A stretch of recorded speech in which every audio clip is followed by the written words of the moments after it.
Dear student, today we will discuss about protein का विकृतीकरण। ठीक है,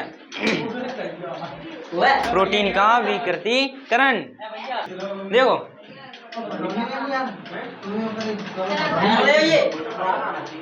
जब प्रोटीन में भौतिक परिवर्तन कराया जाता है, मीन्स तापमान में परिवर्तन। अरे प्रोटीन का लास्ट टॉपिक है, ठीक है।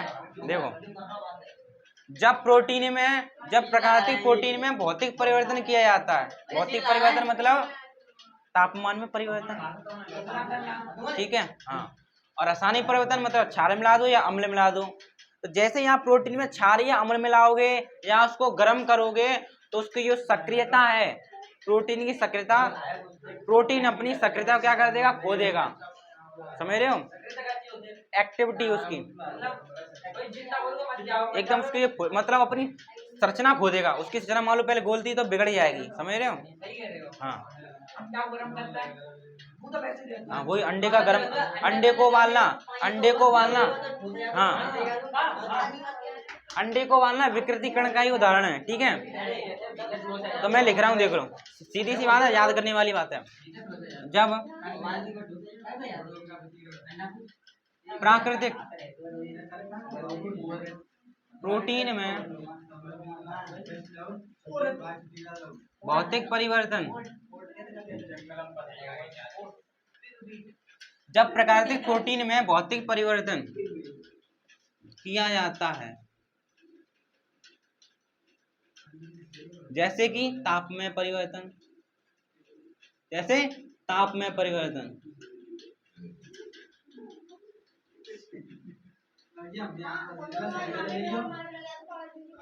टेम्परेचर में परिवर्तन कर दो, या आप रासायनिक परिवर्तन करो। रासायनिक परिवर्तन तो पता है, दो प्रकार के होते हैं, भौतिक और रासायनिक।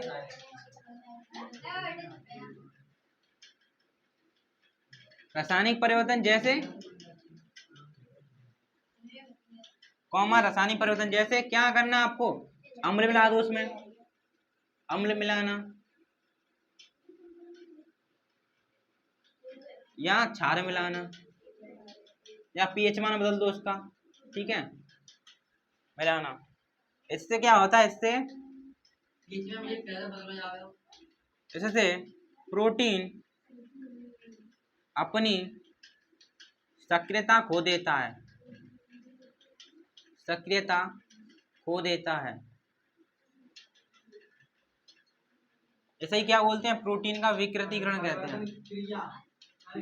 रासायनिक परिवर्तन जैसे अम्ल मिलाना, क्षार मिलाना, पीएच के मान में बदलाव कर देना, भौतिक परिवर्तन किया जाता है, ठीक है। इसमें प्रोटीन अपनी सक्रियता खो देता है, प्रोटीन विकृतीकरण कहलाता है, प्रोटीन का विकृतीकरण कहलाता है।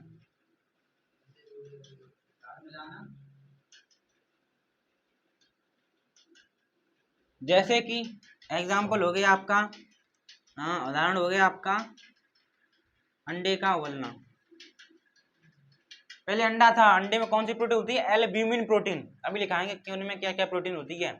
तो जैसे उसको आप गर्म कर दोगे तो वह क्या होगा, जो प्रोटीन होगा अपनी सक्रियता को खो देगा, ठीक है। जैसे आप क्या बोलोगे, प्रोटीन, ये प्रोटीन हो गया, प्रोटीन का क्या हो जाएगा, विकृतीकरण कहलाएगा, ठीक है। जैसे अंडे को उबालना, और एक देख लो आप, दूध का एल्ब्यूमिन प्रोटीन, अभी लिखाएंगे, दूध का दही में परिवर्तन, ठीक है, ये प्रोटीन का विकृतीकरण है, ठीक है। अभी हम लिखाएंगे किसमें कौन कौन सी प्रोटीन होती है, ध्यानपूर्वक लिखना और समझना, फिर दोबारा पूछना। अब हम देखें, देखो ध्यान से देखना। अब हम बात कर लेते हैं किसमें कौन सी प्रोटीन पाई जाती है। सर्वप्रथम दूध की बात करें, ठीक है। हाँ, यहाँ लिखना प्रोटीन, ठीक है, ऊपर, ठीक है। ध्यान से देखना, दूध में कौन सी प्रोटीन होती है, उसका नाम है केसियन। क्या है, केसियन। दूध में कौन सी प्रोटीन होती है, केसियन प्रोटीन, ठीक है, ठीक है। अच्छा, हड्डी में कौन सी होती है, हड्डी में होती है ओसियन प्रोटीन। इसमें केसियन, उसमें ओसियन, ठीक है। अंडे की बात करें अंडे में प्रोटीन होती है albumin.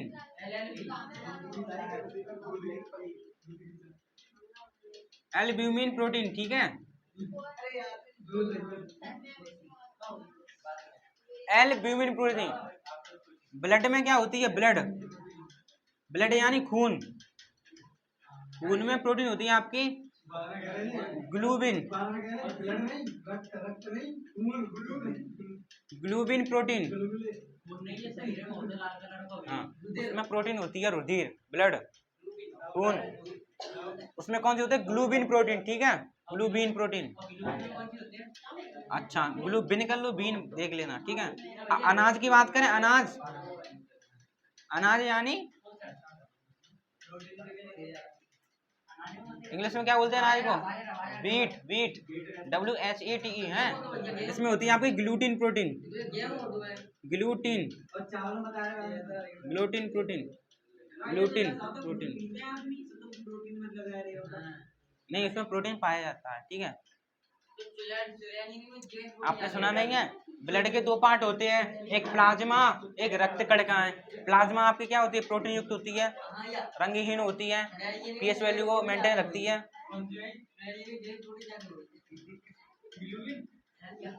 Albumin protein, gluten protein, ठीक है, अनाज में। अच्छा, बालों में, नाखून में, इनमें कौन सी प्रोटीन होती है? उसमें होती है, सुना आपने, ऐड सुना होगा शैम्पू का, कैरोटीन, सुना है? कैरोटीन शैम्पू के ऐड में आता है, कैरोटीन, ठीक है। जो कैरोटीन प्रोटीन है किसमें पाई जाती है? बाल में। किसमें? बाल में, नाखून में, और मकड़ी के जाले में प्रोटीन होती है कैरोटीन प्रोटीन। जो देखो, असल में बात यह है, जो आपकी कैरोटीन प्रोटीन को दो भागों में बांट दिया, अल्फा बीटा। अल्फा वाली पाई जाती है आपके नाखूनों में, बाल में, और बीटा वाली पाई जाती है मकड़ी के जाल में। बोलो तारा रारा, ठीक है। हाँ। तो दूध में कैसियन प्रोटीन, अंडे में एल्ब्यूमिन प्रोटीन, खून में ग्लूबिन प्रोटीन, और अनाज में ग्लूटिन प्रोटीन, ठीक है, नोट करें। ठीक है, अब हम देखेंगे। हाँ, किसमें? बाल में, देख लो, ठीक है। कैरोटीन, कैरोटीन प्रोटीन, ठीक है। ये दो तरीके की होती है, एक होती है अल्फा वाली, एक होती है बीटा वाली, ठीक है। अल्फा वाली पाई जाती है किसमें? नाखून में, ठीक है, और किसमें? बाल में। और बीटा वाली पाई जाती है मकड़ी के जाल में। बोलो तारा, ठीक है। ये मकड़ी के जाल में, वह बाल में, ठीक है, कैरोटीन प्रोटीन। ये अल्फा वाली, बीटा वाली, ठीक है। हाँ, अब देखें प्रोटीन की मात्रा। देखो, देखो, अगर प्रोटीन का अमाउंट है, अगर अधिक हो गया, क्या हो गया? अधिक हो गया। मतलब प्रोटीन अधिक हो गई तो क्या हो जाएगा? प्रोटीन कम होगी तो क्या हो जाएगा?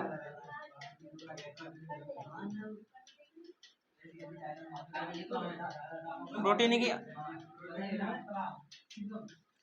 अच्छा ऐसा लिखा ज्यादा कम। अब प्रोटीन की मात्रा ज्यादा हो गई तो क्या होगा? कमी हो गई तो क्या होगा? ध्यान से समझना। अगर प्रोटीन की मात्रा,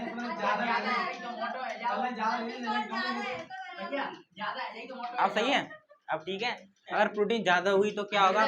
कम हो गई तो क्या होगा? ठीक है, थोड़ा प्रोटीन की जब ज्यादा, प्रोटीन ज्यादा हो जाएगी तो क्या हो जाएगा? कमी हो जाएगी तो क्या होगा? बस इतनी बात है, सीधी सी बात, सरल बात है, ध्यान से सुना।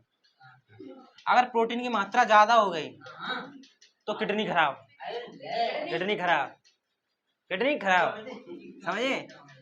प्रोटीन की मात्रा ज्यादा हुई तो क्या? किडनी डैमेज, किडनी खराब।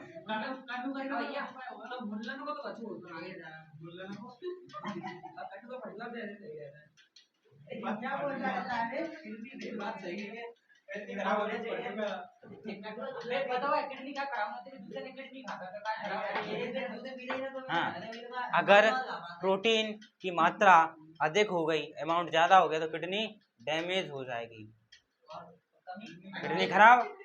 अब देखना, अगर सुने, अगर प्रोटीन की कमी हो गई तो दो प्रकार के रोग होंगे, एक बच्चों में अलग होगा, बड़ों में अलग होगा, ठीक है। अगर प्रोटीन की कमी हो गई तो देखो दो प्रकार के रोग होंगे, एक होगा quasi yorker, quasi yorker,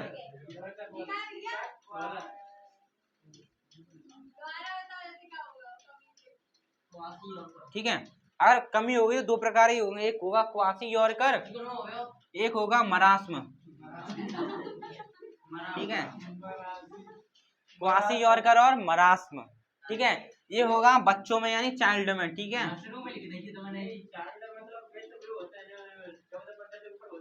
children में मान लो, ठीक है, यानी ये बच्चे में होगा, ये किस में होगा, एडल्ट में। किस में होगा, एडल्ट में। एडल्ट मतलब वयस्क में, समझ रहे हो, 18 साल से ऊपर वाले। और ये बच्चों में होगा, ठीक है। तो इसमें क्या होगा, क्वासी यॉर्कर किसमें होगा, एडल्ट में होगा। प्रोटीन की कमी से इसमें क्या होता है, देखो बाल झड़ना शुरू हो जाएंगे। हाँ, इस वाले में एडल्ट में बता रहे हैं, क्वासी यॉर्कर योग में बाल झड़ना स्टार्ट हो जाएंगे, समझ रहे हो। भूख ना लगना, भूख ना लगना, बाल झड़ना स्टार्ट हो जाएंगे। त्वचा दबाते ही नीली पड़ जाएगी, त्वचा दबाते ही नीली पड़ जाएगी, समझ रहे हो। और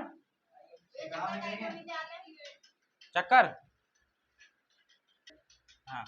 तो क्वासी यॉर्कर योग में क्या होगा, आपका बाल झड़ेंगे, जिसको हो गया जिसको बाल झड़ना, झड़ना झंडा वाला, ठीक है, झड़ना, ठीक है। और भूख कम लगना, भूख ना लगना। और क्या बताया मैंने, त्वचा दबाने पर नीली पड़ जाना, लिख दें।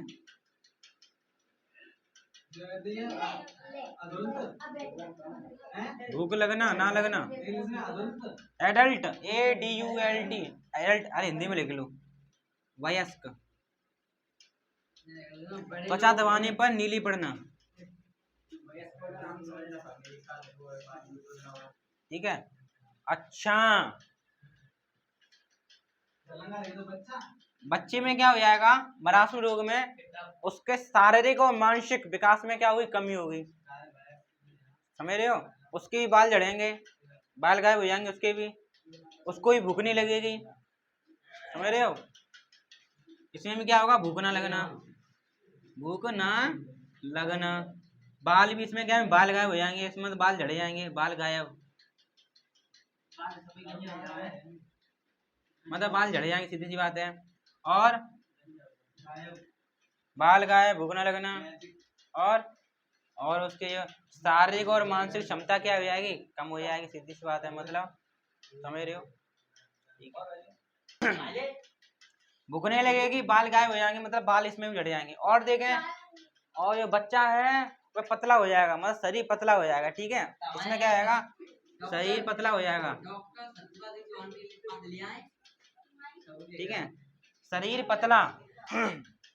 इसमें क्या हो जाएगा, पेट बाहर निकल आएगा, तमेड़ी ऐसा, ठीक है, नीचे लेके, ठीक है, पेट बाहर निकलना, ठीक है। अब बच्चे के शारीरिक और मानसिक विकास में कमी हो जाएगी, ठीक है। अब आप हेडिंग डालें न्यूक्लिक अम्ल,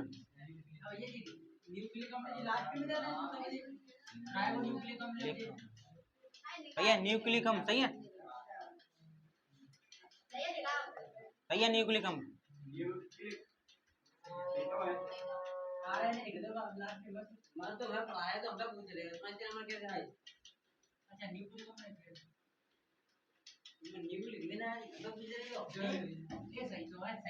न्यूक्लिक अम्ल, न्यूक्लिक एसिड,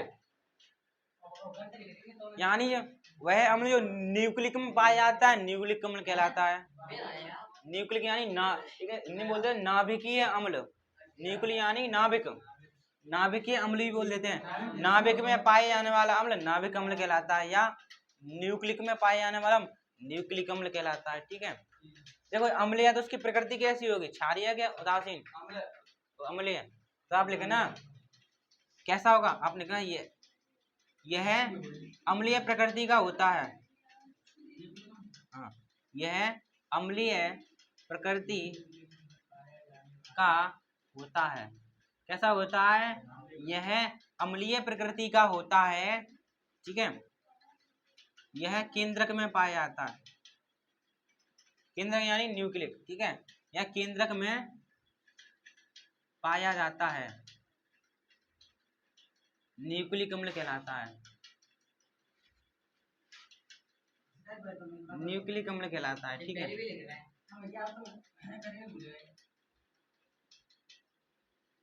यह अम्लीय प्रकृति का होता है, यह केंद्रक में पाया जाता है, न्यूक्लिक अम्ल कहलाता है, ठीक है। कहलाता है, ठीक है। प्रकार की बात करें, न्यूक्लिक अम्ल दो प्रकार का होता है। न्यूक्लिक अम्ल दो प्रकार का होता है। We also know that RNA and DNA या DNA RNA, ठीक है। न्यूक्लिक अम्ल दो प्रकार का होता है, ठीक है।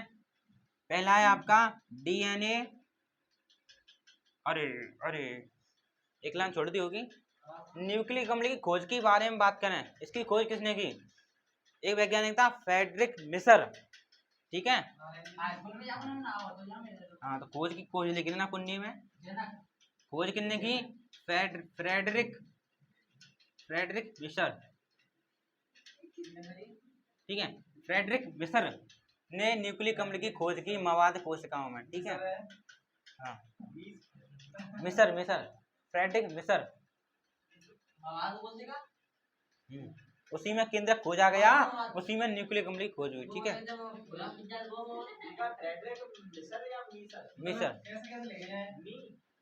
ऐसा ही है, मिसर लिख लो। खोज सीधी सी बात है, न्यूक्लिक अम्ल हेलिन डाली, यह अम्लीय प्रकृति का होता है, यह केंद्रक में पाया जाता है, न्यूक्लिक अम्ल कहलाता है। फिर नीचे लिखे ना, खोज फ्रेडरिक मिसर ने करी, और न्यूक्लिक अम्ल दो प्रकार का होता है, वही लिखे जा रहे हैं, ठीक है। DNA और दूसरा RNA। फुल फॉर्म की बात करें, इसकी डी माने डीऑक्सी, ठीक है। डीऑक्सी और राइबो न्यूक्लिक अम्ल, राइबो न्यूक्लिक अम्ल, ठीक है। अंतर ही लिखाएंगे, अंतर ही लिखाएंगे,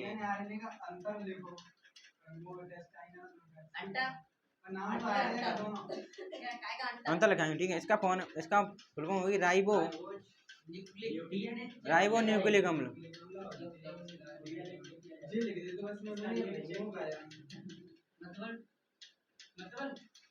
राइबो न्यूक्लिक अम्ल, ठीक है। चलो नोट करें, ठीक है। तो अब हम देखेंगे DNA और RNA में अंतर। फुल फॉर्म सबको पता है, डीऑक्सी राइबो न्यूक्लिक एसिड,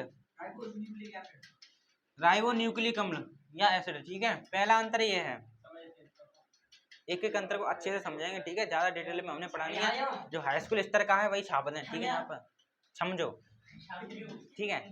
तो पहला है, ठीक है, DNA सुने। DNA क्या है? यह एक आनुवांशिक पदार्थ है। क्या है? आनुवांशिक पदार्थ, मतलब माता पिता से जो लक्षण है बच्चों में ट्रांसफर करना किसका काम है? DNA का। इसलिए इसको हम क्या बोलते हैं? आनुवांशिक पदार्थ कहते हैं, ठीक है। तो आप लिखना यह आनुवांशिक पदार्थ है, यह आनुवांशिक पदार्थ होता है, ठीक है। RNA क्या है? नहीं होता, उसमें नहीं लगा दो। आप लिखना यह आनुवंशिक पदार्थ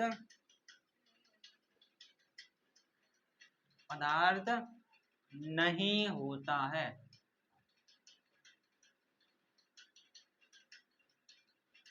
यह आनुवंशिक पदार्थ नहीं होता है।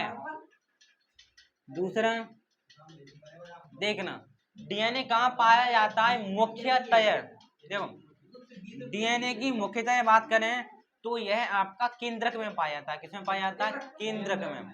साधारण तो उसमें ही पाया जाता है आपका कोशिका द्रव्य में, माइटोकॉन्ड्रिया में भी पाया जाता है। मुख्यतः की बात करें मेनली, ठीक है, तो आप लिखना यह मुख्यतया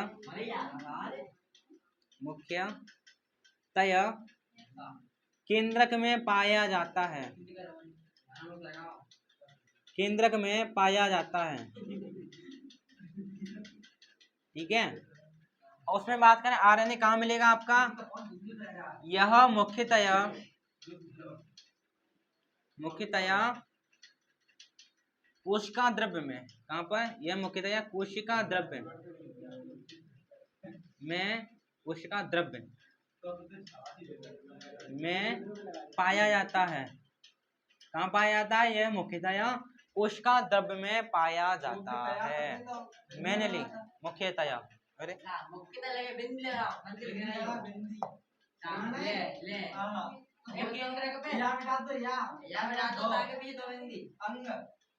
मुख्यतया सही है।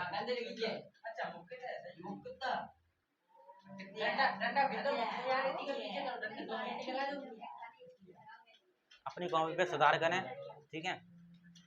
यह केंद्रक में पाया जाता है, मेनली ये कोशिका द्रव्य में, यानी केंद्रक के चारों एक द्रव्य भरा होता है, जैसे कोशिका द्रव्य कहते हैं, ठीक है। तीसरा देखो, इसमें देखो शर्करा की बात करें, देखो डीएनए आरएनए में शर्करा पाई जाती है, नाम डायरेक्ट ध्यान रखें। इसमें भी शर्करा पाई जाती है, इसमें भी शर्करा पाई जाती है। शर्करा का नाम देखें, फुल फॉर्म आपको पता है क्या है, डीऑक्सी राइबो न्यूक्लिक अम्ल। इसकी फुल फॉर्म क्या आती, राइबो न्यूक्लिक अम्ल,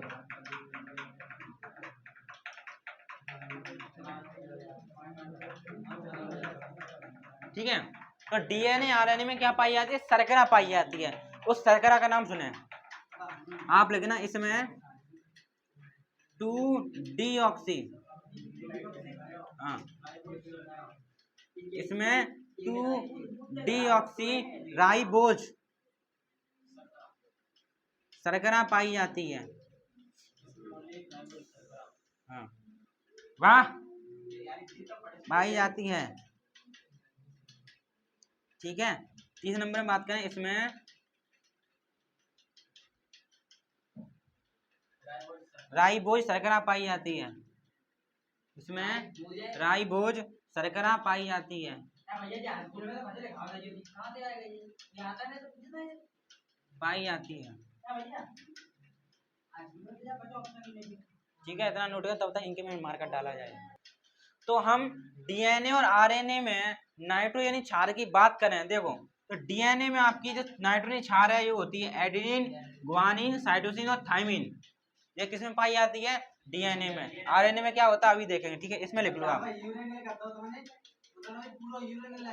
यूरेसिल सेल, आप लिखना इसमें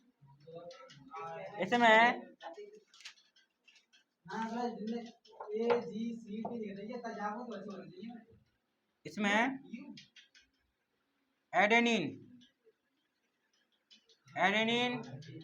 ग्वानिन, साइटोसिन और लास्ट आपका थाइमिन क्षारक पाए जाते हैं, ठीक है। ये तो गए एडेनिन, ग्वानिन, साइटोसिन, थाइमिन। अब इसमें बात करें चौथा पॉइंट, अब चौथे पॉइंट है आरएनए में कौन सी होगी नाइट्रोजन क्षार, देखो एडेनिन होगा, ग्वानिन होगा, साइटोसिन होगा, लेकिन थाइमिन नहीं होगा। इसकी क्या होगा, यूरेसिल होगा। ये अंतर है दोनों में, दोनों के नाम सेम है, बस इसमें थाइमिन के क्या आ जाता है, इसमें यूरेसिल आ जाता है। या तो मैं अंतर ऐसा भी ले सकता, इसमें नाइट्रोजन क्षार थाइमिन होता है, इसमें नाइट्रोजन क्षार यूरेसिल होता है। वो तीनों तो सेम है, ठीक है। तो आप लिखना इसमें एडेनिन, ग्वानिन, साइटोसिन और एवं यूरेसिल, क्षारक पाए जाते हैं। ठीक है, इन दोनों के ऊपर एनसीईआरटी में बहुविकल्पीय प्रश्न आया है। इन दोनों के ऊपर मॉडल मेरे पास है। सन 2019 में और 22 में पूछा गया सवाल, डीएनए में कौन सा क्षारक नहीं होता है? Option thymine, cytosine, adenine, uracil. Uracil 2 साल पूछा गया है, 19 में और 22 में, तो ऑप्शन नंबर यूरेसिल। इसमें बात करें आरएनए में उपस्थित क्षारक, समझ रहे हो, इसका क्रम बता देना, एडेनिन, ग्वानिन, साइटोसिन और यूरेसिल। ठीक है, हाँ, ये भी 2 साल पूछा गया है, 19 में और 22 में। हाँ, ठीक है, शॉर्टकट कैसे लिखते हैं? एडेनिन को ए से, ग्वानिन को जी से, और साइटोसिन को सी से, थाइमिन को टी से, यूरेसिल को यू से। ठीक है, हाँ, नोट करें, कहीं समस्या हो तो पूछें। आज के लिए इतना ही, थैंक यू, धन्यवाद।